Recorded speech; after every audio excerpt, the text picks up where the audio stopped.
eso es... tiene que hablar en público. He recibido...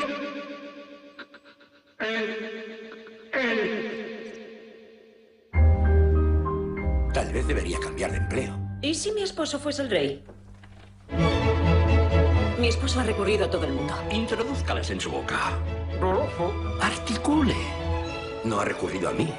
Puedo curar a su esposo, pero necesito su confianza. ¿Cuál es su primer recuerdo? No he venido a hablar de mis asuntos personales. ¿Por qué ha venido entonces? ¡Porque soy un tartamudo! ¿Sabe algún chiste? La elocuencia no es mi fuerte. Sus métodos son poco convencionales y controvertidos. ¿Y sube su Alteza Real? Resulta divertido. Sí. ¿Tenéis miedo? Es usted peculiar. Me lo tomo como un cumplido.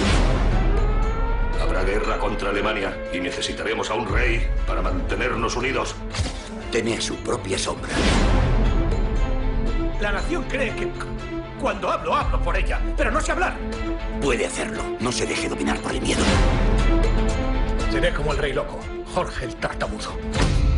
¡Levántese! ¡No puede sentarse ahí! ¿Por qué? Es una silla. Es la silla de San Eduardo. Pues aquí hay muchos nombres grabados. ¡Escúcheme! ¡Escúcheme! ¿Por qué iba a perder el tiempo escuchándole? ¡Porque tengo voz! Sí, la tiene. Su mayor prueba aún tiene que llegar. ¿Qué dice? No lo sé, pero creo que lo está diciendo muy bien. Su primer discurso en tiempos de guerra. Emitiendo a la nación y al mundo. En momentos de profunda crisis. Salga como salga, no sé cómo agradecérselo.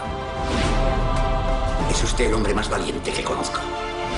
Estoy decidida a ser una gran reina para un gran rey. Olvídese de todo y dígamelo a mí.